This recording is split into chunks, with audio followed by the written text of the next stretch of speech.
The strong winds have always blown through this vast grassy plain. Perhaps the area's topography has something to do with it, but the direction of the wind remains constant, irrespective of time or the season. From east to west, from the horizon where the sun rises to the horizon where the sun sets, swept by the unceasing winds, the misshapen trunks and branches of shrubs all inclined to the west. Tall grasses do not grow here, and the grasses that do grow all lie flat on the ground, bending westward.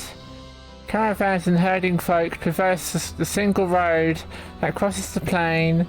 They do not come and go, they only go, moving east to west, using the wind at their backs to gain distance. Travellers heading west to east always use these circuitous route that snakes around the southern mountains. It is much farther that way, but much faster than crossing the plain head-on into the wind. The road across the plain is called the wind stream.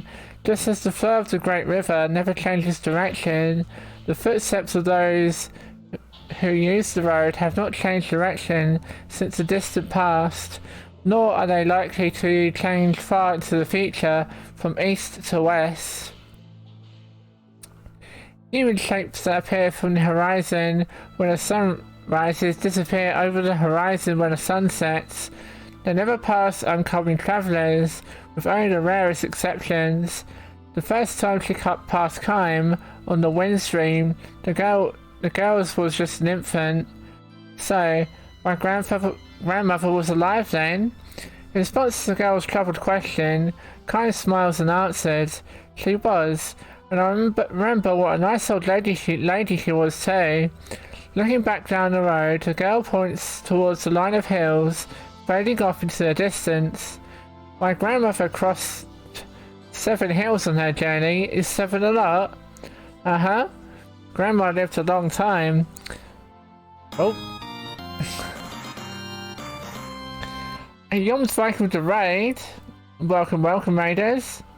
How'd the stream go, Yoms? I hope it went well. We're here reading some Lost Odyssey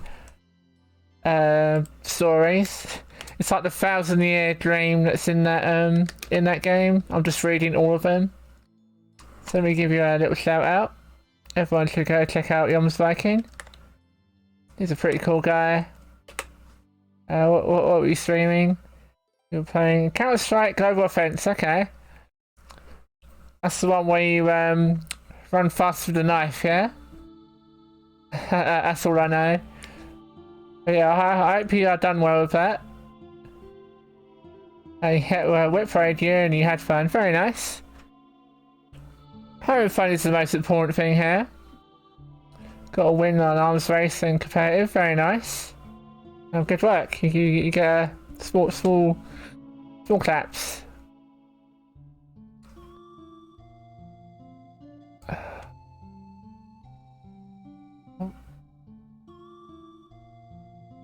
Yeah, we're on this chapter. It's called the Upstreamers, and we're about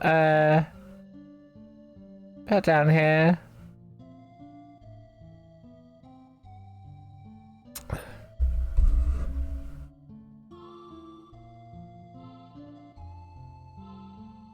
I know it's not the most exciting stream, but the people wanted it, so we're doing it. Right, so where were we? Right, so Grandma lived a long time. Most people end their journeys after 5 hills. The people they leave behind build a grave where they ended their journey, and they keep travelling. The girl points down at the ground where she is standing. This is as far as I've come, she says with a proud, happy smile. The religion of the girl and her family profess to pious believe that if they devote their lives to walking eastward against the flow of the wind stream, they will arrive at the easternmost point source of the stream itself. Most People call believers in that religion the upstreamers. The word carries a hint of fear and sadness, but also a trace of content and scorn. The upstreamers are devoid of worldly desires. They live their lives for no greater purpose than then travelling eastward on foot. They are free of doubt. They give birth to children en route, and they continue their journey while raising their children. When they age and their strength gives out, their journey ends, but their family's journey continues. From child to grandchild to great-grandchild, their belief is carried on. The journey of this girl's family was begun by her late grandmother, who began walking from the Windstream's western verge with her son, who was then the age the girl is now. The upstreamers do not walk for the entire year, of course. During the season where the winds are especially strong, from late autumn to early spring, they take up residence in various post towns, scattered along the road, and earn day wages by performing tasks that the townsfolk themselves refuse to do. Some upstreamers choose to stay in towns, while others conversely take townspeople with them when they return to the road in the spring. These are the people who have fallen in love during the long winter, or boys who dream of travel, or grown-ups who have tired of town life. Such are the reasons the townsfolk look upon the upstreamers with complicated gazes. The girl's mother was one who joined the journey midway, and the girl herself, some years from now, might fall in love with someone in a post town somewhere. She might choose to live in the town, or she could just as well invite her lover to join her on the road. She has no idea at this point what lies in store for her. The girl's father calls out for her. Time to go. The brief rest is over. She seems sorry to leave and stands reluctantly. Too bad, she says. I wish I could have talked to you some more, but we have to get to the next town by the time the snows start. Constantly exposed to upwinds, her cheeks are red and cracked, her lips chapped, but her smile is wonderful as she wishes Kaim a safe journey. It is the serene smile of someone who believes completely in the purpose of her life, without the slightest doubt. Will I see you again somewhere, she asks. Probably. Kaim answers, smiling back at her, but he can never match that smile of hers. He is now in the midst of a journey that will take him beyond the western end of the Windstream. He heads to the battlefield as a mercenary, and by the time the western battle is over, a new battle will have begun in the east. It will be a long, cruel journey with nothing to believe in. When he meets the girl again along the way, Kaim's smile will have taken on even more shadows than it has now. Perhaps as a parting gift for him, the girl sings a few short lines for him. This wind, where does it blow from? Where does it start his journey here? Does it come from where life begins, or does it begin where life ends? Goodbye then, the girl says, trudging on, one laboured step at a time, hair streaming in the headwind. 10 long years have flown by when Kaim next meets the girl. It is spring, when the grassland is dotted with lovely white flowers. She has become the wife of a young man who does tailoring and shoe repair in one of the post towns. This is my third spring here, she says, patting her swollen belly fondly. In a few days she'll give birth to a child. She'll become a mother. And your parents? Kaim asks. She shrugs and glances eastward. They are continuing their journey. I am the only one who stayed on here. Kaim does not ask why she has done this. Continuing the journey is one way to live, and staying in town is another. Neither can be judged to be more correct than the other. The only answer for the girl for the girl can be seen in her smiling face. But never mind about me, she says, looking at him suspiciously. You haven't changed one little bit from the time we met so long ago. For the 1,000-year-old Kime, 10 years is nothing but a changing season. Some lives are like that, he says, straining to smile. Some people in this world can never grow old, no matter how long they live. He looks at the girl, now grown into a woman, and wonders again, living through endless ages of time, is it a blessing or a curse? Kime's remark hardly counts as an explanation, but the girl nods with a look of apparent understanding. If that's the case, she says, you should be the one who goes to the place where the wind begins. You'd be the perfect upstreamer. She could be right after all. The lifespan given to humans is far too short for anyone to travel against the wind stream as far as the starting point of the wind. Still, Kai responds with a few slow shakes of his head. I'm not qualified to make the journey. No? Anybody could be an upstreamer. Anybody, that is, who wants to see where the wind starts with his or her own eyes. Having said this, however, the girl adds with a touch of sadness, no one has actually seen it though, I guess. The place where the wind begins, that place is nowhere at all, even if after a long journey, one were to arrive at the eastern end of the wind stream. The wind would be blowing there, and not just an east wind, west wind, north wind, south wind, winds without limits, without end. Human beings who cannot live forever, daring to take a journey without end. This might be the ultimate tragedy, but it could just as well be the ultimate comedy. Kime knows one thing, however, one cannot simply dismiss it as an exercise in futility. How about you, he asks the girl. Aren't you going to continue your journey soon? She thinks about this for the space of breath, and caressing her swollen belly, she cocks her head and says, I wonder, I might want to go on living the way I am now forever, or then again, I might feel that desire to reach the starting point of the wind. All the upstreamers without expectation say that you can never know what might trigger a return to the journey. One day, without warning, you slough off the entire town life and start walking. It's not always a matter of running into an upstreamer and being lured back into the road.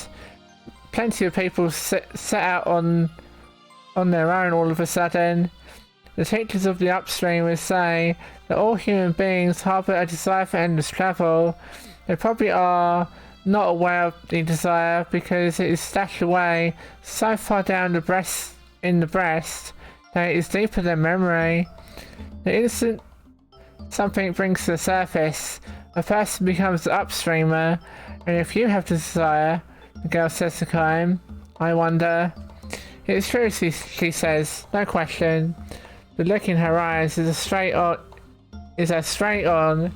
and free of doubt as it was the last time he met her. Fixing him with that look, she points at her own chest. I haven't completely lost it myself, but I'm sure you're happy with your present life. Of course I am. Do you really think the day will come when you want to set on the journey, even if it means giving up that happiness? Instead of answering, she gives him a gentle smile. Many years fly by, but every now and again, something reminds Kime of the girl's words, that everyone harbours a desire for endless travel.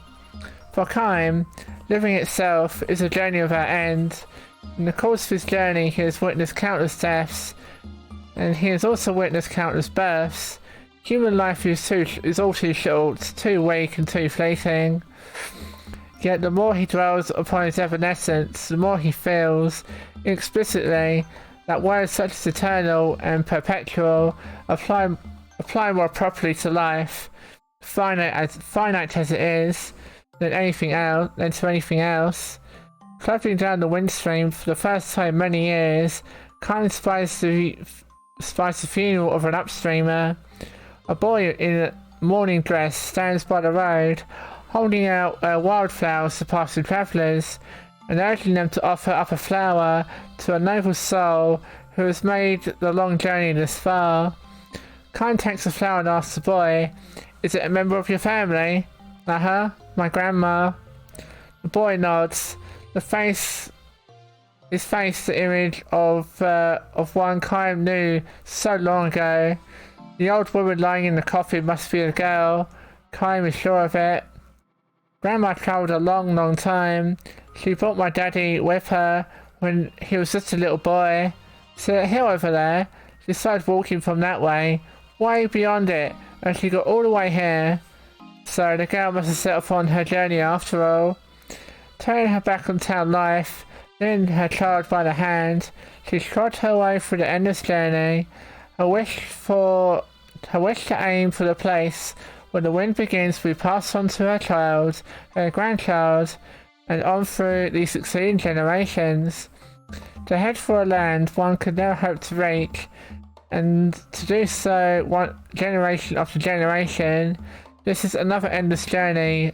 Is it a tragedy? A comedy? Perhaps a serene smile on the face of the old woman in the coffin is the answer. Kime lays the flower at her feet as an offering. The family members who has travelled with her join together in a song for the departed. The wind, where does it blow from? Where does it start its journey here? Does it come from where life begins? Or does it begin where life ends? The wind blows. It sweeps the vast grassland. Kime takes one long, slow step towards his destination. "Have a good trip," calls the boy. Red and cracked as the girl's lips were so long ago, his cheeks soften up into a smile as he waves to the departed traveller. End. Well, okay then. That was another story that involved a character getting killed. It was unfortunate, but no, I thought it was a nice one as well. It wasn't too tragic. But then it's just like, is that whole journey you're doing like worth it? Or is it just like a completely pointless? That's what I want to know anyway.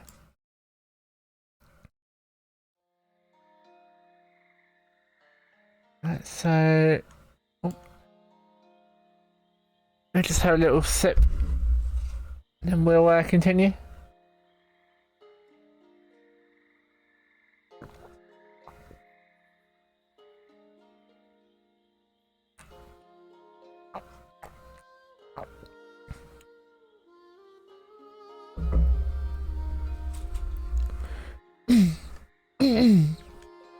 Right. They live in shells.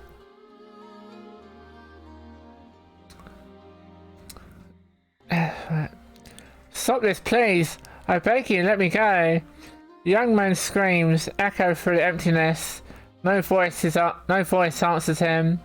Crouching in the darkness, Kime counts the footsteps. 3 men have come in. The disorderly footsteps, probably belonging to a young man, and the other 2 are perfectly regular. "Please, I'm begging you. If it's money you want, I'll get you all you could ask for on the outside, I promise. I won't forget to show my thanks to you, please." The only reply of the 2 men who have brought the young one here is the clunk of an iron lock opening. No, please, I'm begging you. I'll do anything you want, anything." A dull thud is the sound of the flesh tearing, bone wrenching. Someone collapses on the floor, a strangled scream, the clank of an iron lock closing. Kime knows the young man has been thrown to the shell diagonally opposite his own. When you are locked into one of these windowless shells, your hearing becomes acutely sensitive. "Don't do this! Let me out of here! Please, let me out of here!" From the sound of the voice, Kime can imagine a young man's voice with boyish traces. A small-time hoodlum, hardly a step above a teenage gang member. When he was still in the streets, no doubt, he used to swagger down the sidewalk, his cunning but cowardly eyes darting every which way. The two men who brought him here maintain their silence to the end, the footsteps moving off together. The heavy door opens and closes again. Left alone in the darkness, the young man howls his iniquities for a long time, but when he realizes they'll do no good, he shouts himself hoarse, spitting out one curse after another until he begins to sob. Quiet down there, an old man calls from one of the inner cells. It won't do you any good to make a fuss. Time to give up, Sonny. This is the voice of the oldest man, living in the dozen or so cells, lined up in the darkness. He was already here when Kine was sent to this place. It is always his role to quiet and comfort the Ostrefius newcomers. If you've got time to bawl like that, keep your eyes closed. Huh? Just make sure to keep sucking your memories of the outside like a piece of candy. Sounds of suppressed laughter come from the surrounding shells. Kime joins in with a smile and a sigh. All of the shells in the dark are supposedly full, but few of their inhabitants are laughing. Most of them have lost the strength to laugh. Hey Sonny, the old man continues, in his role as the advisor to the newcomer. No point in making a fuss. Just calm down and accept your fate. Otherwise, and here a note of intensity enters the old man's voice, they'll just drag you out of here feet first. This is exactly what happened yesterday to the former inhabitant of the young man's shell. He had been screaming on and off for a day, and then came a day of banging his head against the shell wall, then nothing, until he was dragged out in silence. So get a hold of yourself, Sonny. Don't let the darkness swallow you up. Close your eyes and imagine nice scenery from the outside. The bigger the better, the ocean or the sky, or some huge field of grass. Remember, imagine, it's the only way to survive this place. This was the advice he has always gave to newcomers, but the young man screamed tearfully, "Who the hell do you think you're kidding? Survive this place, and then what? I know what this place is. No exit prison. They throw the lifters in there, give them just enough food to keep them alive, and in the end they kick the bucket anyway. Am I right? There's nothing left to hope for." His shouts turned to sobs again. This is the reaction of most of the newcomers. Nor are they mistaken. This is a prison. Each of the cells is a solitary cell with bars, and the sun shines on a prisoner only on the day of his funeral. Everyone dies, Sonny, that's for sure. You can't just let your mind go before your body does. Hope doesn't have to fade unless you throw it out yourself. The old man goes on softly. Then he adds with feeling, this system we live under can't last much longer either. The old man is a political prisoner. As a leader of the anti-government faction, he long resisted the dictatorship until he finally lost the struggle and was imprisoned. The young man has no ears to the old man's words, however. He continues thrashing on the floor and crying. His fellow won't be in his shell much longer than his predecessor. In a few days, or less than a month at best, he will go to pieces. Darkness is powerful, and depriving a prisoner of light is far crueler than taking his life in an instant. My, the old man reflects. Oh, sorry about that. This fellow's not going to do us much good in a prison break. The old revolutionary laughs. It might be a genuine laugh of a bold front, but in any case, almost no one laughs in response. Tomorrow morning, or rather since there's no clear-cut morning in the darkness, after they all go to sleep, wake up and have their next meal, another cold corpse will be dragged out wordlessly from another shell. Hey, listen, how many of us are here now? The old revolutionary asks. Answer if you can hear me. I can hear you, Kime says. His is the only voice. Man, this is bad. We were full up a little while ago. The old man gives a dry chuckle. Kaim asks, I wonder if something's happened out there. Maybe so, answers the old revolutionary. If you ask me, this would be about the right time for a coup d'etat or a revolution. My boys aren't going to keep quiet much longer. What was your name again? Kaim? Have you noticed what's happening? How there used to be a lot more guys getting thrown here until a little while ago. And most of them real nobodies, not worth sending to life. Sure. The young man was one of them, but nothing but a small-time crook. It just so happened that the storehouse he broke belonged to a rich man with ties to a powerful politician. This was the only reason they put him in a shell. The shells always used to be full. They would throw a bunch of men in here and they would die. Then the new men would come and then they would die. The young man was one of those. The terror of being enveloped in darkness was too much for him and he went to pieces. He was apparently hallucinating at the end. I'm coming, Mama. I'm coming. Wait for me, please. Mama. He repeated over and over like a child. Where are you, Mama? Here? Are you here? And he gouged his own eyes out with his bare hands. I figured things were getting crazy out there. The cops losing control. So the government was really starting to crack down. This is why these shells were always full. This is what brought the young man here. Blood streamed through his eye sockets. He died muttering in snatches. What did I do? Everybody knows damn well there are plenty of men way worse than me. But now the place is empty. You know what that means, Kaim? Sure.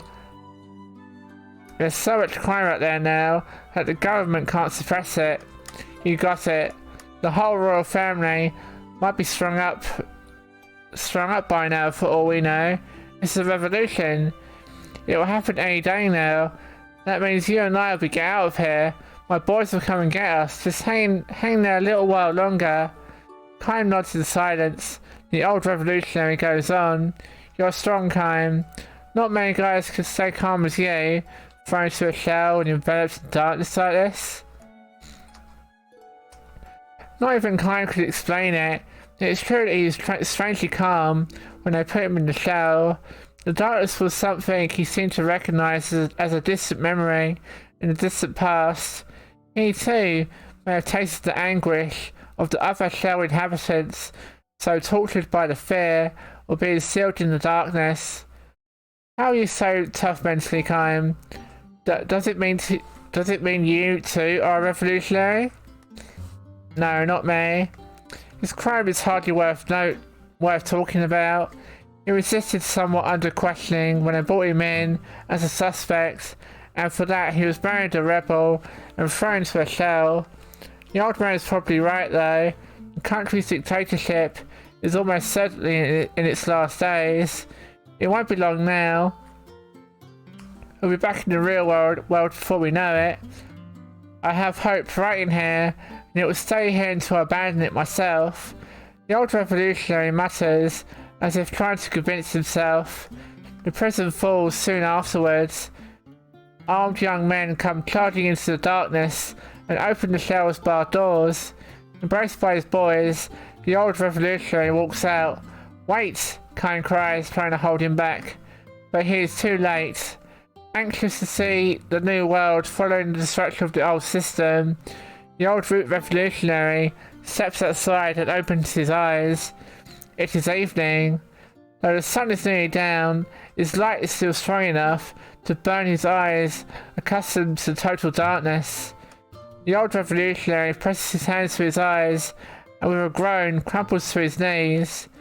Kaim has saved himself by shielding his eyes with his arm. Not even he knows what could have caused him to do this. Could distant memories have taught him that the truly frightening thing about punishment by darkness is what happens after they're released from prison? When could I have been imprisoned and where?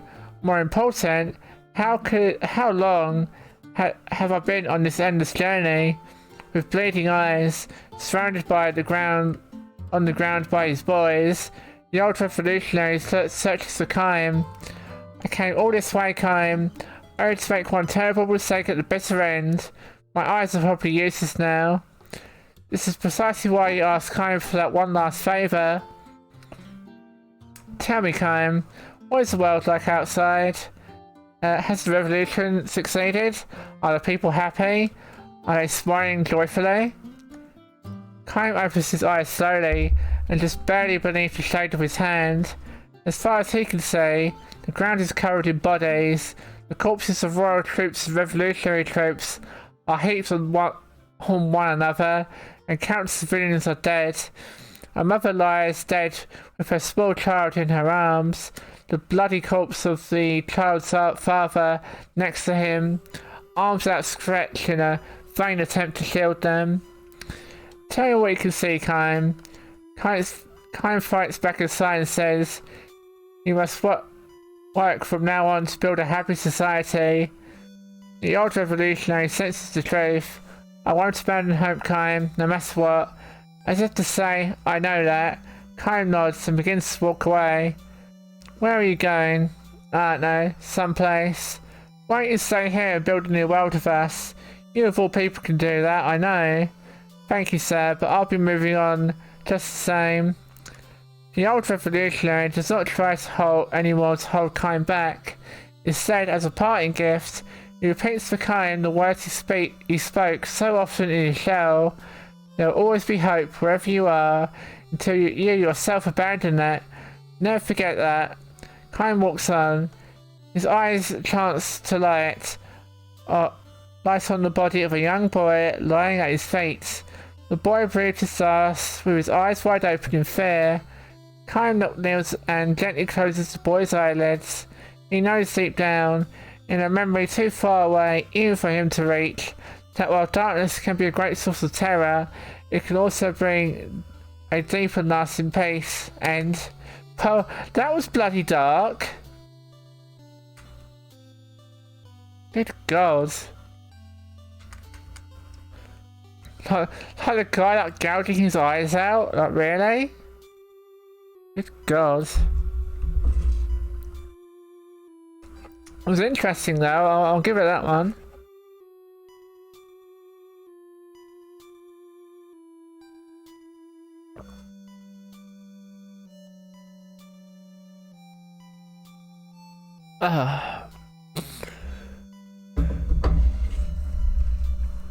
I hope everyone's enjoying the reading. We're now going to be reading the Talkative Mercenary.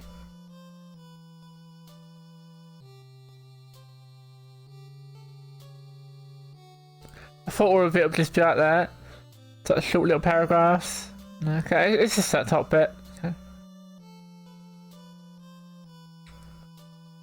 So this one's called The Talkative Mercenary. The ramparts will fall into the enemy. It's just a matter of time. They'll mount their attack at dawn. The main body of the Allied forces has already drawn far back from the front. Only the mercenaries are left behind the barricade. The Marauders defend it to the death. These men who have gone from battlefield to battlefield know exactly what that means. They've just left us here to die, chuckles the one called Toma, in the darkness too thick for a person to make out his own hand. They want us to buy time so the main force can pull farther back. We're supposed to be their shields, performing our final service for our employers. His dry, papery laugh shakes in the darkness. Kaim says nothing in reply. Other mercenaries must be gathered there around them in blackness, but all keep their thoughts to themselves. Mercenaries have nothing to say to each other in the battlefield. They might be on the opposite sides of the next battle. At a time like this especially, when they have to defend the barricade against the enemy's withering attack, they can't spare time even to look at each other's faces. Kaim knows nothing about this Toma. His voice sounds young. He probably has very little experience as a mercenary. If a man grows talkative in the face of death, it means that deep down somewhere he has a weakness that prevents him from becoming a true soldier. A mercenary with even a hint of such weakness can never cheat death and live to see another day. It is the law of the battlefield, and a man like Toma will only learn that law in the moment he loses a life. We're done for. We'll be dead in the morning. We'll have that silent homecoming they talk about. I can't stand it. I just can't stand it. In the total darkness, no voices rise to second these sentiments. It's too late to talk like this. The day they chose the mercenaries' path was when they should have resigned themselves to death. They would sell their lives for a little money. They prolong their lives day at a time by taking the lives of one enemy after another. That is what a mercenary is. Nothing more, nothing less. Hey, can anybody hear me? How many of us are here? We're all going to die together. We'll just be in a line of corpses in the morning. Don't shut up now. Answer me. No one says a thing. In loud voices, the silent darkness begins to fill with a tangible sense of annoyance. Wordlessly to gather on the battlefield, wordlessly to fight the enemy, just as wordlessly to die. That is the rule of the mercenary, the aesthetic of the mercenary. Oh. Oops. If such an expression may be permitted, but Toma has taken it upon himself to abandon that aesthetic. I knew it was hopeless from the start. Headquarters didn't know what they were doing. There was no way a strategy like that could work. You know what I'm talking about, don't you guys? We had to lose. It's a total mess. I wish to hell that I joined the other side. Then we could have got a mouse of cash for winning. We could have drunk ourselves blind. We could have had all the women we wanted. We could have gone either way on this one, but I picked the wrong side to fight on. Hey you! An older voice booms from the darkness, an angry voice. Yeah, what? Answers Toma, his voice more bright, vibrant now, at having at last found someone willing to talk with him. As if to crush his momentary enthusiasm, the other man goes on. How about shutting up for a while? If you really want to run off the mouth that much, can I send you to the next world a step ahead of the rest of us? I'm sorry. Instantly dejected, Toma falls silent, and the darkness grows still again. The stillness is changed, however, with a deep tension, far deeper than before. Toma started talking. The veteran warriors know. Now watch out for a talkative man. Being talkative means trusting in words, trusting too much in words. Words are useless on the battlefield. You take up your weapon in silence, you fight in silence, you kill the enemy, or he kills you, in silence. All the mercenaries here have lived this way, but all but the talkative one. The soldier who clings too desperately for words may cling just as desperately to something else, to the sweet trap of betrayal. For example, or seduction of desertion under fire, or to lure the madness. Crime has often seen pitiful mercenaries who, unable to endure the terror of being surrounded by enemy, go berserk and attack men from their own side. Will terror prove to be another case? The possibility is great. I no doubt the other men are thinking the same thing too. In the stillness, they turn the gazes toward Toma, and they reserve for the confrontations with the enemy, looking for any signs of change in his demeanour. The moment they perceive the slightest threat in him, a blade will soundlessly pierce the left side of his chest. The silence continues. Not the usual all-night cries of insects can be heard, as they were last night. Perhaps the insects knew enough to clear out in advance the enemy's dawn attack. The thought reminds Kime that he saw no birds in the area yesterday either, although animals came to snatch food when the men... Nope. Pika was the host. Thank you so much, Pika.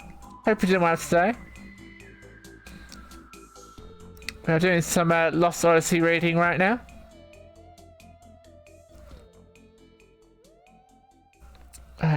Although animals came to snatch food when the men first built this fortification, there's been no sign of them for several days now.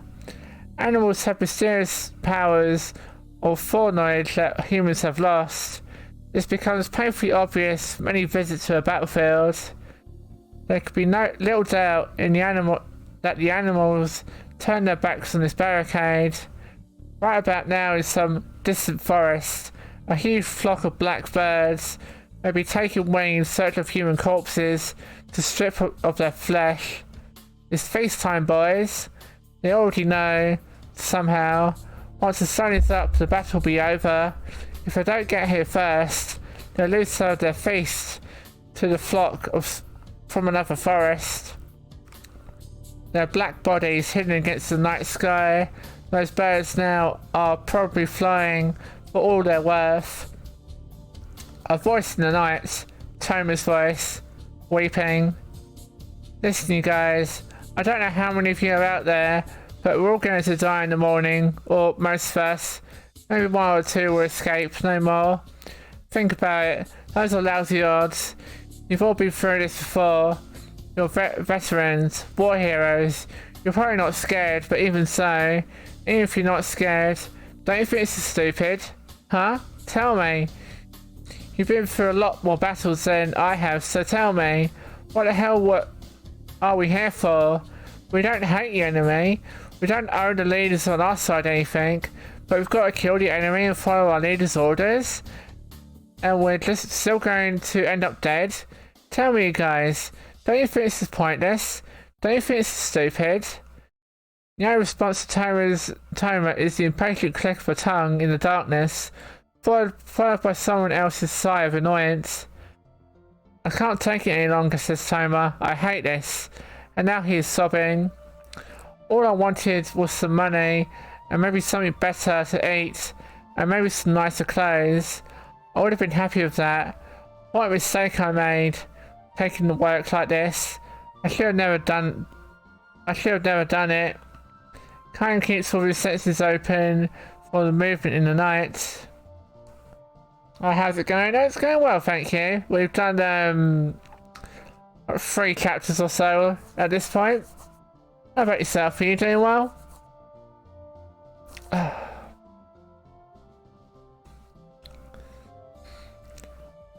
Aside from himself and Toma, 5 other soldiers are crouching down in the darkness. Not bad. All experienced warriors. They would have not been able to put up with Toma's whine nonsense otherwise. If they let themselves get angry and start shouting at him, or grabbing him by the throat, or whining away at him, they will just end up consuming their strength and energy before their work started at dawn. If this is an assemblage of men who know how to keep their silence, the chances for life are that much greater. Assuming that is that a talkative, weeping man does not become too great of a burden for the rest of them. Still sobbing, Toma begins to curse his fate. Suddenly, something is different. Something stirs in the silence. This could be bad, Kine thinks, sharpening his attentiveness still more. When dawn breaks, Toma will get in the way. Because of him, the possibility of life will wither. The mercenaries know that, and because they know that, they might do whatever it takes for them to secure for themselves, even if the slightest added chance to live. I don't want to die here, I tell you. Not now. Not here like a worthless dog. You guys feel the same way, don't you? Moonlight shines down from a rift in the clouds. For a split second, Toma's tear-stained face appears in the darkness. He's even younger than Kine imagined from the sound of his voice. He's practically a boy. The clouds hide the moon again, and and a black thick darkness involves everything once more. A dull light stirs in the depths of the darkness. Without a word, Kime darts, wind-like towards it. He was able to gauge the distance between himself and Toma during the flash of moonlight. Kime grabs Toma's arm. Something falls to the ground. The dull light flashes again, this time at their feet, and melts into the darkness. A knife. Driven by the fear of death, Toma was trying to slit his own throat. Toma twists away and tries to free his arm from Kime's grasp, but Kime chops him in the solar plexus. Without uttering a sound, Toma passes out. With Toma slung across his back, Kime strides through the darkness. Eventually Toma wakes up and thrashes his legs to get loose. "Stop it, let me go!" Kime lowers him to the ground. Every once in a while the moon comes out. Check your direction when that happens. Go straight towards the settling moon, Kime says gently. "What the hell are you talking about? It's the only way he can get out of here." Kime has chosen the thinnest part of the enemy's encirclement, of course. There's no guarantee that getting through here will save him. From now on, Toma will have to believe in his own luck and abilities. "Are you coming too?" Toma asks. "No, I'm going back. You escape alone." "Why?" "You come too. Let's both escape. Come with me." Toma clings to Kime's arm as he plays with him, but Kime gives him a hard slap on the cheek. The flesh of that cheek is too soft to belong to a veteran warrior. It's the flesh of a boy, a kid. "You go alone." "But why?" "To live, that's why." "What about you? You want to live too, don't you? You should run away with me. You don't want to die, do you?" "Want to live?" No. Kime has no great desire to live. He lives because there's nothing else he can do. He lives because he has to. Toma is far too young. His own burden of life, far too fragile for him to know the pain of such life. We live to fight. That is what mercenaries do. But get the hell out of here. You're ruining it for the rest of us. Your guys never win this battle, so why not run away? It's our job to fight. And with that, Kime turns on his heels and starts back the way he came. Toma stands there, watching Kime move away, and a movement later, he himself starts into the western forest. To fight or to flee, Kime cannot know which holds out the greatest promise for life. He also believes it is better not to know, except, "I hope you make it, boy," he mutters, walking on. The eastern sky is beginning to brighten little by little. Soon, the enemy's attack will begin. From the western forest, a few birds take to the air. Perhaps it means that a small-scale battle has started in the silence, or that a poor young mercenary has been felled with his back to the enemy. Kime does not look back, or break his stride. He feels certain he has seen that talkative mercenary before the war broke out. The boy was selling fruit in the market along the highway. He was a good boy, took care of his mother. The women of the market were saying, "Live a long, full lifetime." Kime wishes for the boy as he himself walks on, glaring at the lightning eastern sky. Okay, no one got killed that time. Well, I always know what happens with the battle though. Like, as all this build up, there was no bloody battle. Oh, hello, Nexity. How are you doing today? I hope you are doing well today. We are here reading some Lost Odyssey right now. We've read Upstreamers, They Live in Shells, and Talkative Mercenary. We're now going to do Don't Forget Me Now, You Hear? Yeah, I hope you're all enjoying the reading. We've been going for an hour or so now. Now lots of lovely reading, thank you. I appreciate it.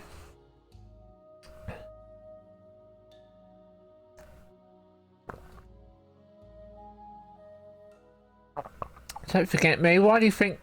Well, I get the feeling it's going to be sad. It might be, or it might be another one of those stories where they like start out young and then they end up like old, and then or they're dead or later on or something like that. I mean, we did have one of those a moment ago, but still. Oh, just because I just want to have a sweet or two real quick.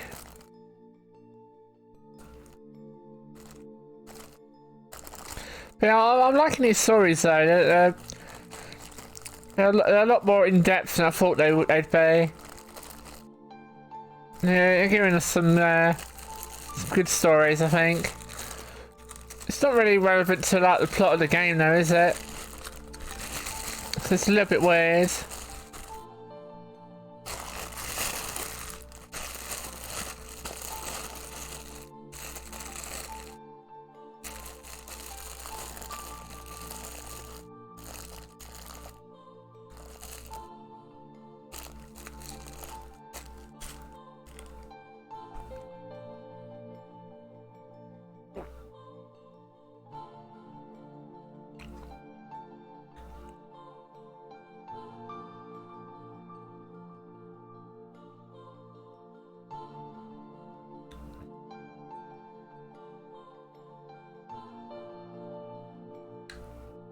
The Twitch can update.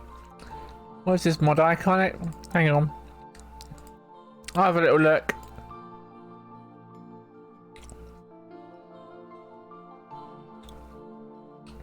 Because to me, I still see the normal one.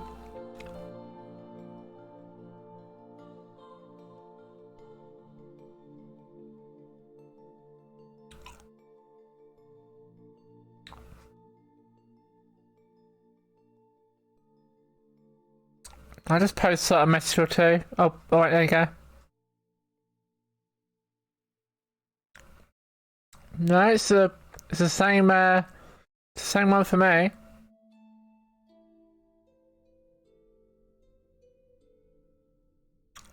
Oh wait, no. So you gotta like highlight it for the bright one. That's a bit weird.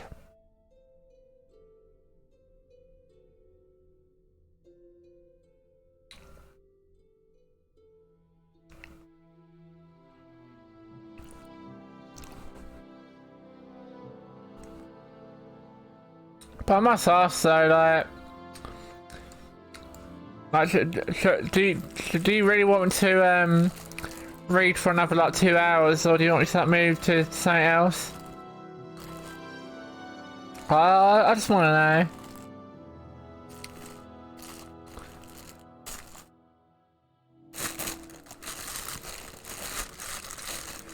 know. For 2 hours, you want me to read for 2 hours? You still want me to read for the 3 hours then, okay.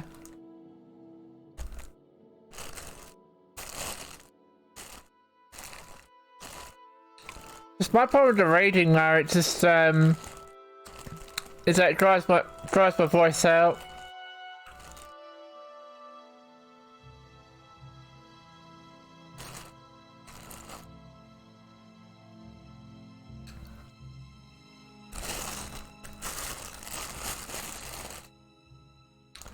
Yeah, it does take a lot out of me.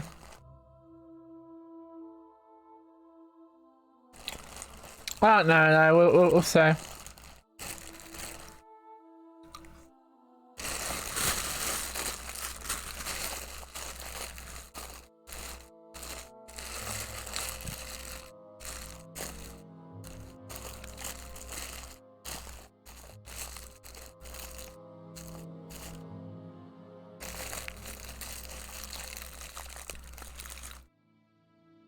Play a game afterwards for an hour, maybe.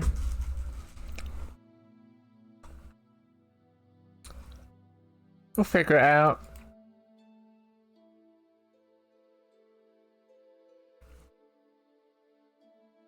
Oh, I can show you me with Twitter likes.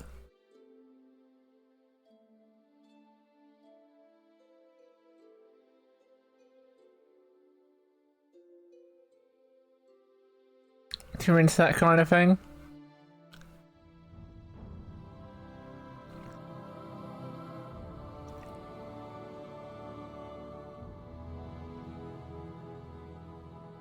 There's bat.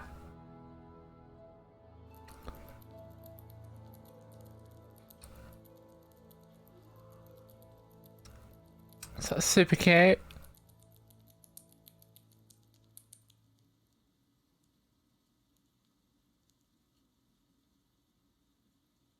Right.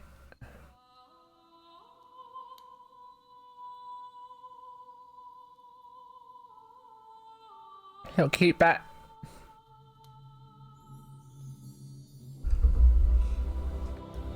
So, let me off.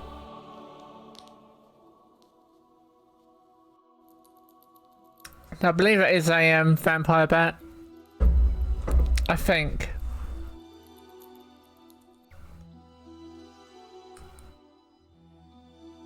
Oh, you show me the mod icon. Oh god, it is bloody bright, isn't it? God. Yeah, it's like that on Streamlabs, so that's the thing. Alright. We'll go back to raiding. Forget me now, you hear? No, don't forget me now, you hear? Brother dear. Cry comes to someone behind as he waits for the post town's crowds. At first, Kyle does not realise that the person is addressing him, and he walks on in search of lodging for the night. But the cry comes again, all but clinging to him. Brother dear, big brother. This is puzzling. You first visited the town 80 years ago. There can't be anyone here who knows him. Wait, big brother, don't go. This puzzle begins to take on an eerie edge, as for the voice addressed to his big brother can only belong to an old woman. Without letting his guard down, he turns around slowly. Just as he thought, it is an old woman. Dressed in the clothes of a young girl, this tiny old woman is looking straight at Kyle with a bright smile on her face. I think you may have the wrong person, he says, allowing his discomfort to show. No, I don't, she says with a big shake of the head and an expanding smile. You're big brother Kyle. What? What's wrong, Kyle? Did you forget me? Well, I mean, he can't place her.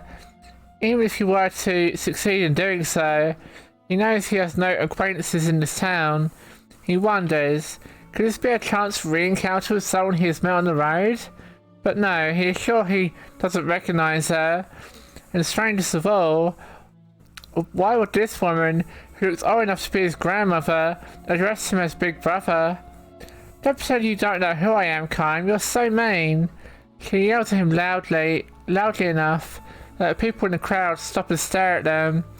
It's not just the fact that she is shouting, of course. People always have to shout to be heard in these crowded streets. That alone would not attract attention.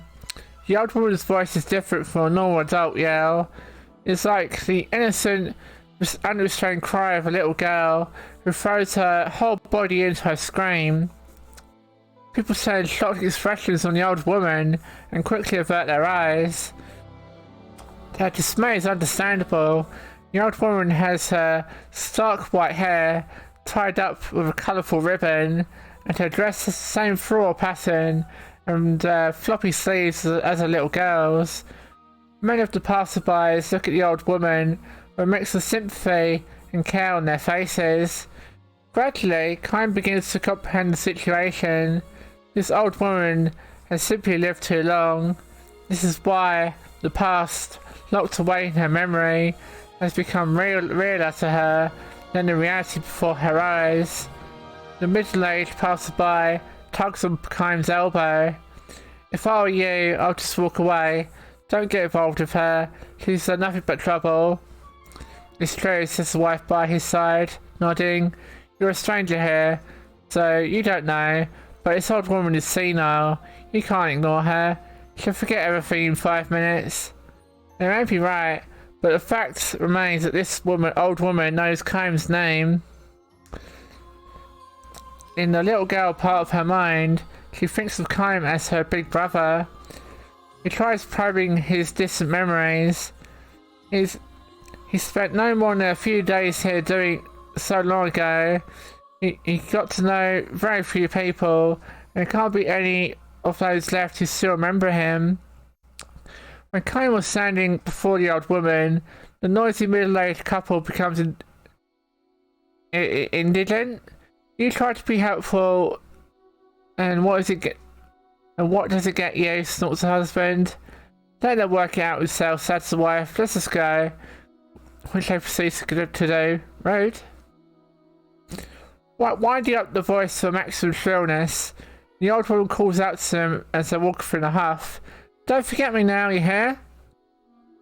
In that instant, Kaim's memory makes a connection.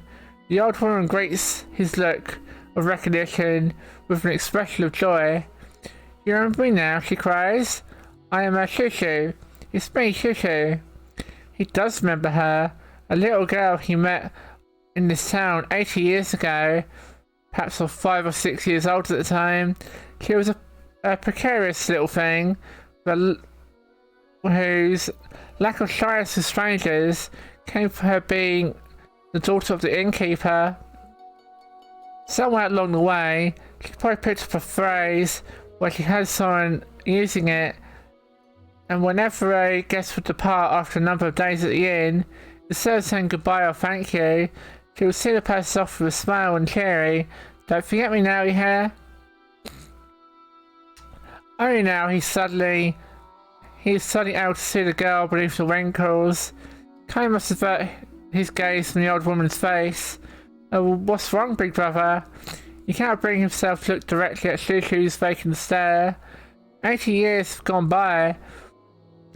What can I talk about when a man who never ages meets a girl from the distant past who has aged too much? Let me through here, please. Sorry, let me through here, please. Forces his way through the crowd. A young man rushes up to where Shushu and Kaim are standing. Great grandmother, how often do I have to ask you not to scold him without telling me? After scolding the old woman, he turns to Kaim with an unapologetic bow. I'm terribly sorry if she's a bother to you. She's old and getting senile. I hope you can forgive her. Shushu herself, however, anxiously purses her lips and demands to know, what are you talking about? I'm just playing with Big Brother Kaim. What's wrong with that? She peers at the young man and asks, who are you? The young man turns a sad gaze on Kaim and begins to apologize again. With a pained smile, Kaim stops him. Kaim knows that at times it can be sadder and more heartbreaking for a life to be prolonged than for it to be cut short. Sad and heartbreaking for a life may be, however, no one has the right to trample on it. She just can't seem to get it through her head. She's old. Even if I hold up a mirror as she asks, who's the old lady? The young man, whose name is Cash, further explains the situation to Kaim. She might forget that she ate breakfast, but her memories from childhood can be clear as a bell. Kaim nods in silent understanding. Cash and Kaim sit on the bench in the town plaza, watching Shushu pick flowers. She is apparently making a floral wreath for her long-lost brother. But really, sir, do you have time for this? Weren't you in a hurry to get somewhere?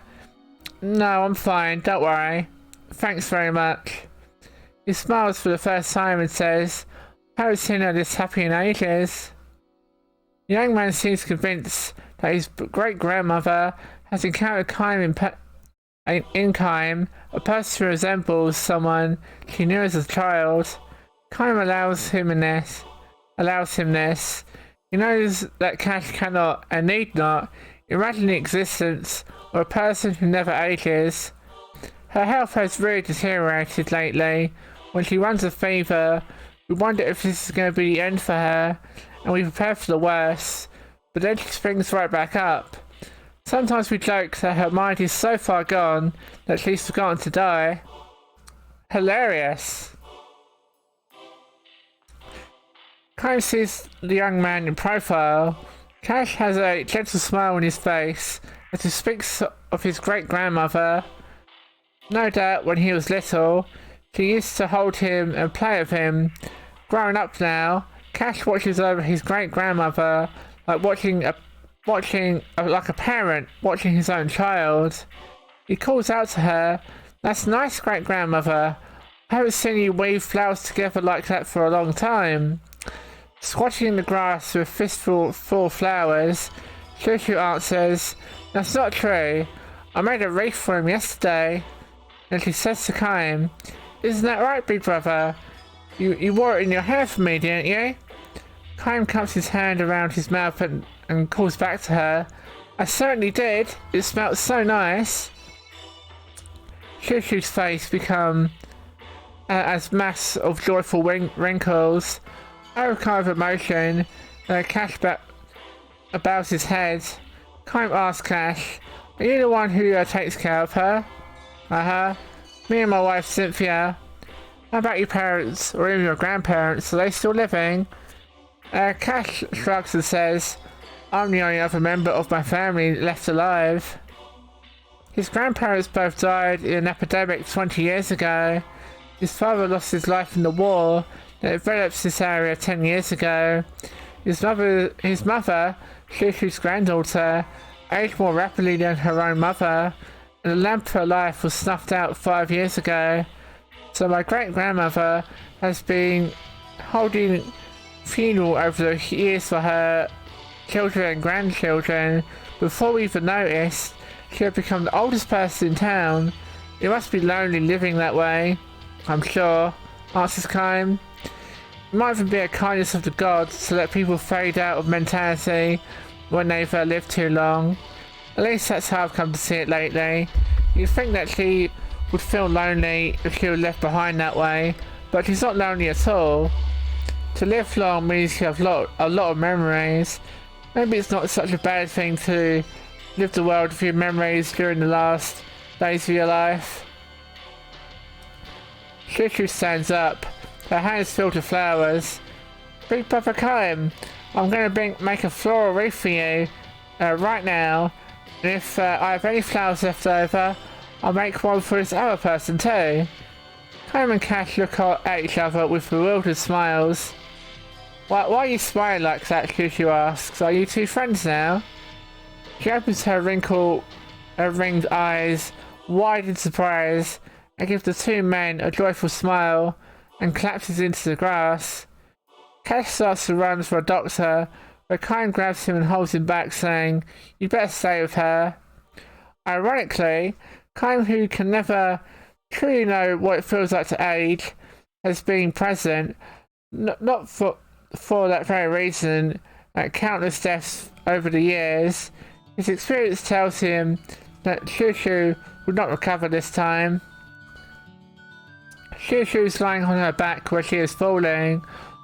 Her armload of flowers now spread over her chest. Her face wears a smile. "Wait a minute, big brother Kaim. I'll make you a wreath for you right away."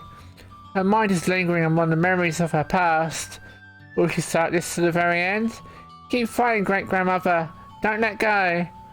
Cash clings to her hand, tearfully shouting encouragement, but she won't realise that this is her own great-grandson. "It's me, great-grandmother. It's me, Cash. You haven't forgotten me, have you? I begged you last night. You knew who I was then, didn't you?" Cash appeals to her with all his might, but Shushu, a girlish smile on her lips, is departing for that distant world. "I'm going to be a father soon, great-grandmother, remember? I told you last night. Cynthia has a baby inside. It's going to make you a great-great-grandmother. Our family's going to grow. Another person with your flesh and blood." Still smiling, Shushu grasps one of the flowers on her chest in her trembling fingers. She thrusts it toward Cash in a voice no more than a whisper as she says, "Don't forget me now, you hear?" Cash doesn't understand. Indeed, how could her How could her knowing the little phrase she always used to speak long before he was born? Kime puts his arm around Cash's shoulder and says, "Answer her." "I know what you mean, grandmother. I won't forget you. I absolutely will never forget you. How could I forget my own great-grandmother? Don't forget me now, you hear? I won't forget you, great-grandmother. Believe in me. I'll always believe in you. Don't forget me now, you hear?" Shushu closes her eyes and lays her hands on the fingers on her chest, as if groping there for something. She seems to be trying to open the door when the memories are sealed. A soft breeze moves over her. The flowers adorn her chest, dance in the wind along with the memories. Surely, among those memories is the Kime of 80 years ago. Kime snatches one of the petals dancing in the wind, enclosing it in the palm of his hand. Shushu will never open her eyes again. She has left on a journey to a world where there is no past or present. The only one she has left behind are Kime, who will go and live forever, and Cash, who is about to welcome a new life into the world. Clinging to her corpse, Cash raises his tear-stained face. Look at Kime. "Thank you so much," he says to Kime, the traveller. "Thanks to you, my great-grandmother was happy to be picking flowers at the very end." "No, it wasn't thanks to me," Kime says. He closes his fist on the petal in his hands and says to Cash, "I'm sure if she had made a wreath, she would have given it to your sweet new baby." Cash slyly cocks his head and mutters, "I hope you're right." But then, smiling through his tears, he declares, "I'm sure you are." About the promise he made for her, "Be good and don't forget her." No, of course not. People go on living, long as they remain in someone's memory. With these words, Kime begins to walk slowly away. Behind him, he hears Shushu's voice. "Don't forget me now, you hear?" It's the voice of the little girl from 80 years ago, ringing ever clever, sweet and innocent, declaring farewell to the man who would travel life forever. Well, that was depressing, to say the least. Good God.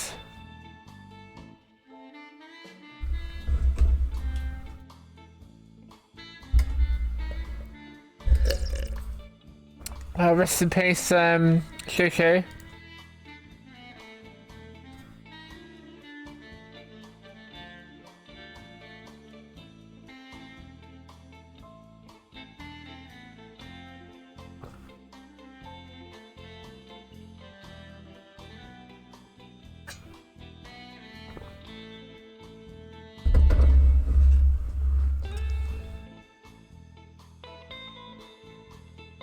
What we'll do is we'll read down the next one, then we'll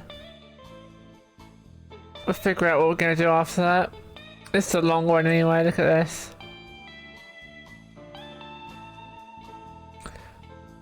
Oh, it goes down to there. That's still a long one.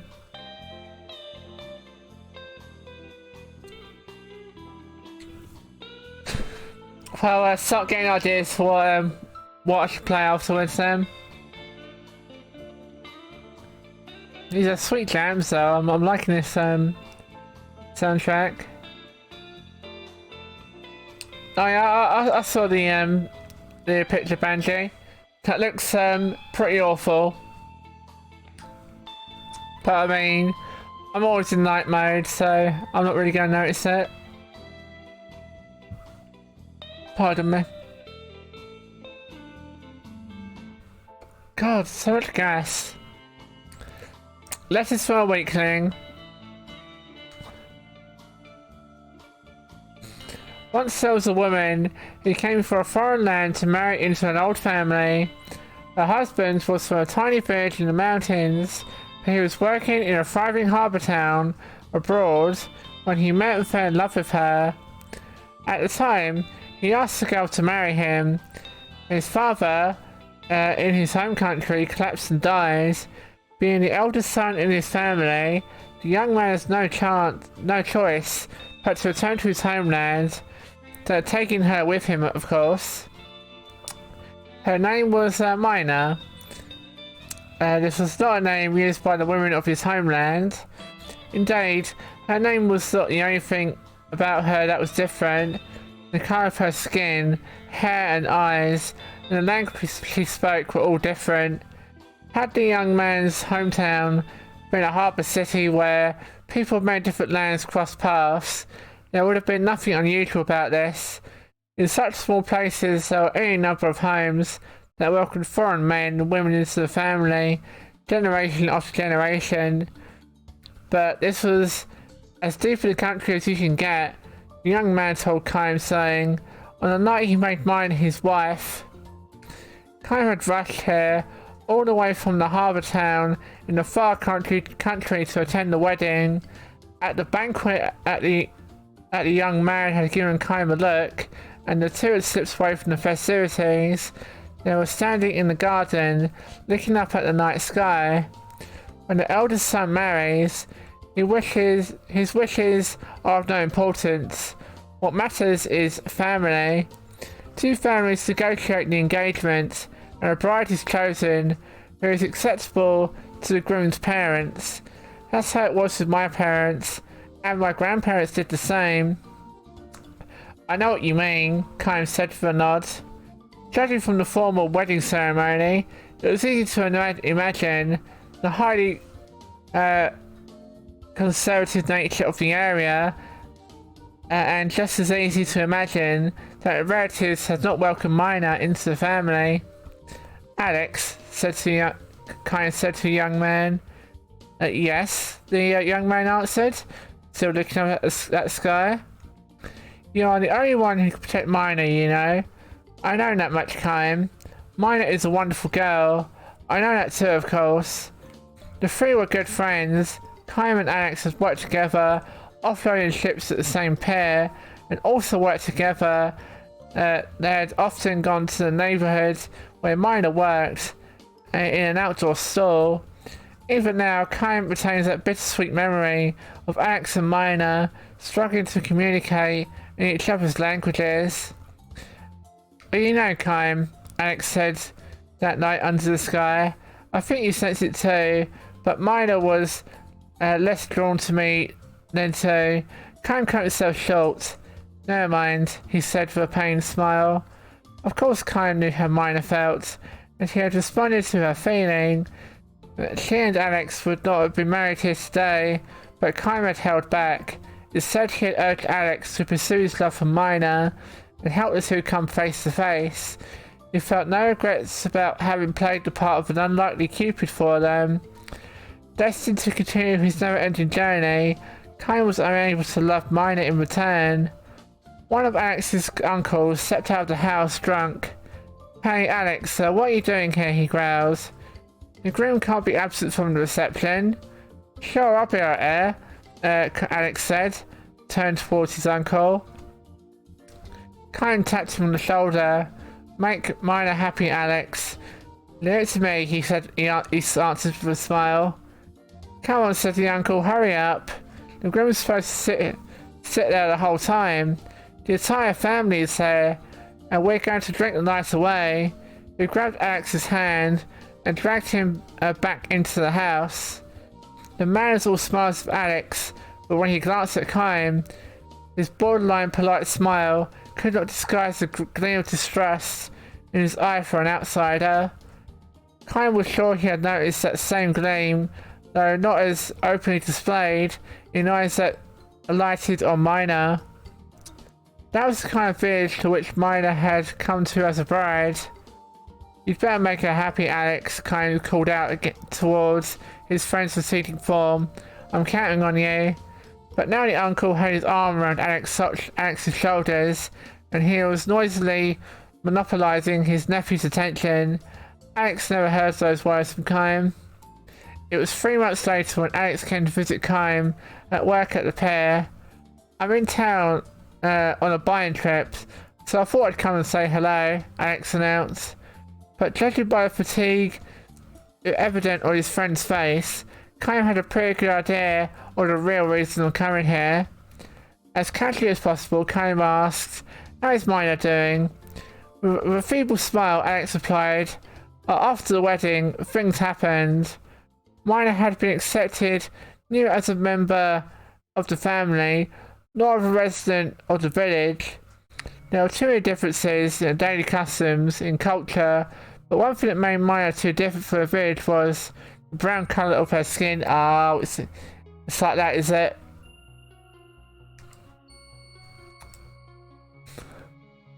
If she could only speak with the people,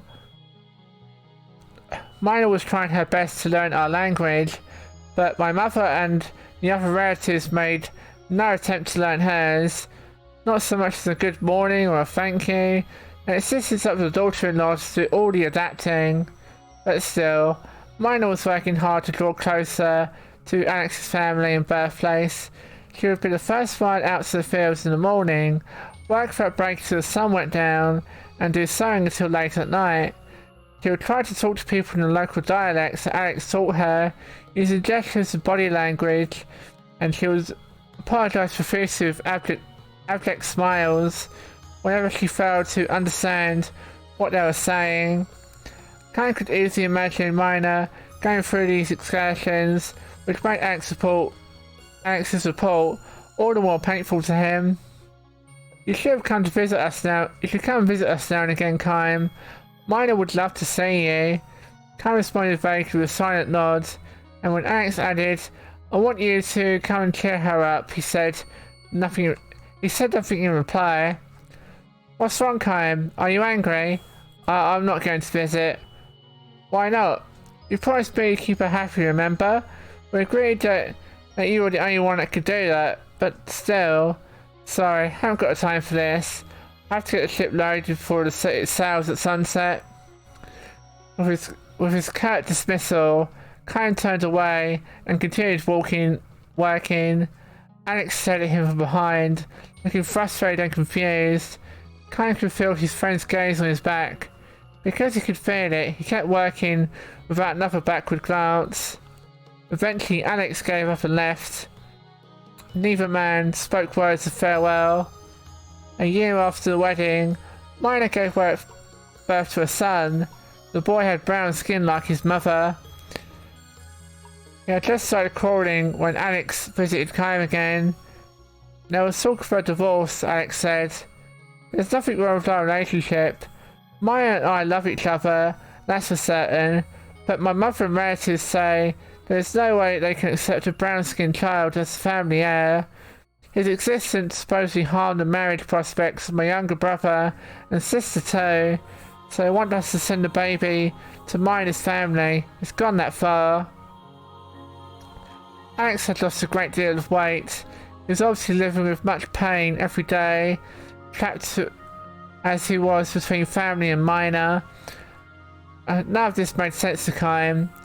Wherever trapped Alex might be, as long as he was firm on what was important to him, there could only be one answer to his phone demands, and that he should be able to arrive at it without anguish or confusion. I know how strong you are, Kime, Alex sighed, speaking to Kime's back, as Kime went on hoisting huge, spine-snapping crates in silence. Longshoremen here were well paid for handling crates on their own.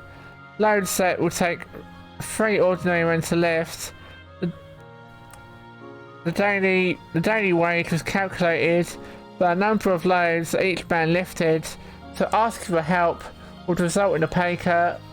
For this reason, Kime and the others never complained or asked for help. They would lift even the heaviest loads by themselves. Alex had been like that too. If someone nearby asked him, "Are you going to be okay with that?" he would be all the more determined to do it on his own. Fine, fine. He would smile and said, gritting his teeth, he would lift the giant loads. But Alex was not like that anymore. I was starting to think that maybe in the long run, tying Mina down to a life in my village is just going to make her unhappy. My relatives say they'll support Mina and the baby, so it's not as if I've been abandoning her or chasing her away. It's just that for both sakes, starting a new life. I finished piling crates on the deck. Kyle turned toward Alex for the first time. He was looking down at Alex on the pier. And you're alright with that? Huh? If you're convinced it's the right thing, then go ahead and do it. It's not for me to interfere. Alex's features distorted over the impact of Kyle's words. Kyle said nothing more, but went back to work. His anger and frustration were reaching the boiling point. Alex had no idea that Mina had been ripping to Kyle on occasion since shortly after the wedding, about the hardships she was facing in the home of her husband's family. She said not a word. Instead, she would spell out how happy her current life was and declare how repeatedly how much Alex loved her. Always letters will end like this. I'm sure you two would be living happily, Kyle. This is why Alex's report of the situation at home had filled him with such intense anger and frustration. He had never answered Mina's letters. He felt certain he'd be able to write to her, whether with words of encouragement or comfort, or even playing along with her sad lies. Something important that gave her spiritual support would snap in two. Come and see the baby, Kyle, Alex pleaded. Mina would be thrilled if you do that. Instead of responding to Alex, Kyle called out to him from the deck. You see that crate over there? Can you lift it? That crate near Alex was the same size and weight as the one that Kyle was just loaded onto the ship. In the old days, Alex would have not hesitated to carry it up to the ship, every muscle in his body shuddering. Now, however, Kyle gave one timid glance, smiling to his hide his embarrassment, and said only, "Not me." Kyle said nothing more. He felt strongly that their long friendship had come to an end. No, in fact, for Kyle, whose life would go on for all of eternity, it had been nothing more than a momentary acquaintance. Kyle has been on his endless journey ever since, and now he thinks back to those bygone days. Both Alex and Mina came to dwell among his distant memories, the kind of memories that revive with a deep sense of bitterness, and are here to this day. Alex made his third trip to see Kyle after the baby was born, and wasted away to a mere shadow of his former self. Alex stared vacantly at Kyle, and his voice lacked all intonation as he announced Mina's death. She had killed herself, hanged herself in the barn. Kyle was amazed at his detachment as he took in Alex's words. Mina's letters had stopped coming several months earlier, even if she no longer needed to spin those sad little lies about being accepted by Alex's family and the townsfolk, or she had lost the strength to invent them anymore. In effect, it was the latter. Kyle was learning now. To the very end, she couldn't make anyone accept her. My mother, my family, or the town, Alex said tearfully. She was all alone, finally to the very end. Without a word, Kyle punched Alex in the face. Alex seemed to know and accept that fact, that the punch would be coming. He did nothing to resist or defend himself. The fist hit him full on and sent him sprawling on the road. Why? Kyle wanted to know. Why did he say she was all alone? And when Alex righted himself, he smashed him in the face again. Alex began coughing violently and uncontrollably, and when he spat up a gob of blood, a broken back tooth came out with it.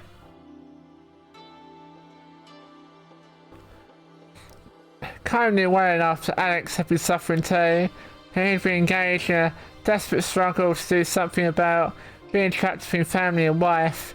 Otherwise he would have wasted away so dramatically from the brawny young man he used to be. As well as he knew this, however, Kyle would not forgive him. He had promised, he had given his word, he would make Mina happy, he would protect her. Kyle would never forgive Alex for failing to make good on his oath. Wiping the blood from his mouth with the back of his hand, Alex dragged himself to his feet. I know how strong you are, he said to Kyle, as he had once before. But this time, his words took on a far sadder tone. But let me tell you this, Kime, my mother and my relatives and the others, their way of looking into things is not completely crazy. To live in peace and quiet in this country, you have to follow the country's special rules. It just so happens that one of these rules was to not accept a bride like Mina. I was born and raised in that village. I know the village code. I know it too well, which is why I've been such pain all these months. I'm a weakling, I suppose. In your eyes, I'm probably weak. I'm probably so weak that you want to spit on me. So laugh at me, hit me, despise me if you want to. Come on, hit me again. Alex thrust his face at Kime for more punishment, and Kime threw another punch. Boom! This one landed squarely on his nose, and may have broken it. Alex crumpled to his knees. The blood that gushed from his nose was blacker than the blood from his mouth. Alex looked up at Kime with a smile of self-derision. Mina should have been with you, that's what I think. If she had married you and not some weakling like me, she'd be alive. With a wordless strangled cry of rage, Kime lunged at Alex, grabbing him by the collar and hoisting him to the feet. Another punch, and still another. Kime was not planning to stop punching Alex. Now though, with Kime's hands still fastened to the front of his shirt, Alex looked straight at Kime for the first time since coming to the dock.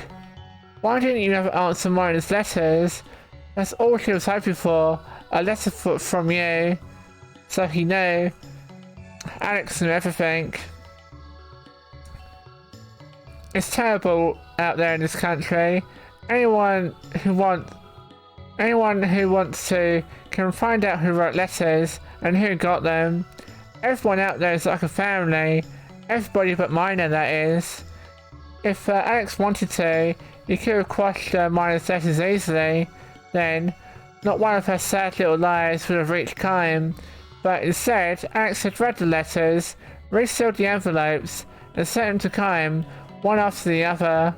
He had internalized Mina's sad little lies and started looking for Kime's answers, even before she did. Kime stops his fist mid-air and asks, how could I have possibly answered her? Why not? Alex retorted. You knew how trapped she was feeling. You must known how much encouragement one word from you must have given her. But you are Mina's husband. Yes, that's true. But you are always the one giving her deepest in her heart. I knew that. And because I knew it, there was only one thing I could do. No, that couldn't be. Astounded, Kime lowered his fist to Alex and said to him, I wrote to her, I pretended I was you, and I wrote her letter after letter. Be strong, I told her. Keep your spirits up. I'll come and see you soon. You're too strong, Kime. So, you can't understand the things of the weak people, but I don't have that problem. I'm weak. I understand how weak like Mina felt. Alex cried. The blood streamed from his nose and mouth. There's one thing I don't know though, Kime. I don't know whether you and Mina actually believed the letters I wrote were from you, or whether she knew I was actually what I was doing and pretended to believe. I wonder, was life in my village so painful to her that she couldn't go on living there without pretending to believe? Kime made no attempt to answer Alex's questions. Slowly, he let the strength go out of his clenched fist and released his grip on Alex's shirt. Alex drew a step back from him. He took another step, putting distance between them before his final revelation. There was one letter, just one that I didn't send to you. That was 3 months ago. It was the first letter in which Mina begged you for help, and she wanted to run away and asked you to come and save her as soon as possible to rescue her and the baby. That was the letter Alex threw away. Posing as Kime, he wrote a 2-word answer, be strong. The day after she read that letter from Alex, Mina hanged herself in the barn. Kime stood, rooted to the spot, crestfallen. This left him momentarily defenseless. Alex shot his fist at Kime's solar plexus, though his feeble blow could hardly be called a punch. The pain it inflicted might have been even greater for Alex's fist than Kime's superbly conditioned muscles. What an idiot I was, be strong. Such words might have meant something to somebody like you, but to burn a weak person like Mina with them? No. They could only break and crush her. Alex gave another self-disparaging smile and thrust his face towards Kime. So hit me. I don't give a damn. Hit me with what you want. Beat the hell out of me. But let me ask you this, Kime. If I sent her last letter to you, would you have finally answered that one? Would you have been able to set Mina in all of her weakness? Kai did not know how to answer this question, nor did he raise a clenched fist at Alex again. And so ended the story of Kime and Alex. Alex turned and walked away, but Kime could not bring himself to call out to him. He simply stood there, drained of all emotion, and watched him go. Alex did, however, turn to face Kime again when he had put enough distance between them so that Kime could barely make out his voice. I can tell you this much, Kime, he shouted. I'm going to raise that boy of mine. I'll make him into a man of my village. I may have been too weak to be a husband, but as a father I'll do better. I'll make him happy. Kime returned his words with a silent nod. Alex allowed the hint of a smile to show on his badly swollen face, then turned on his heels once more and strode away. Kime never saw Alex again. Every now and again, Kime remembers Alex and Mina as he proceeds on his endless journey. He thinks back of what he himself was like in those days, wanting only to be strong in all things. The memory is a bitter one. If only he had been the person he is today, the present-day Kime would not have rejected such a human weakness. They can accept that fact, sometimes with a pained smile, sometimes with genuine heartbreak, that everyone is weak. If only he could begin his journey again, Mina might not have to die, but this is no more than a hopeless dream. He meets them only once and they're gone forever, the mortals, the humans, the ones without eternal life. This is what makes them more dear to him. This is what makes his breast burn for them. Aware that he has failed to love human weakness throughout his battles and his wanderings, Kime turns and steps towards Alex's old village. Alex himself, of course, is long since dead, but Alex's descendants can tell at a glance that they are of her brown skin. Brown-skinned youths are the ones in charge of the village festivals. Brown-skinned old women teach girls how to weave floral decorations. Brown-skinned children, and those who are not brown, play together in all innocence, free of care. Perhaps this can comprise a tiny epilogue to the story of Alex, Kime and Mina. The grave of Alex and Mina lies side by side atop a windswept hill. Kime picks the flowers from the field and offers them at the doomed couple's graves before returning to the road. What is human strength after all? Kime does not know the answer to this question, and this is why again, today his journey must go on. And well, in that case, then Mina won at the end there, which I think is pretty cool. Oh yeah, it's quite tragic, isn't it? Alright, well. Now I've got to try and think like what to do now. I've got an hour left.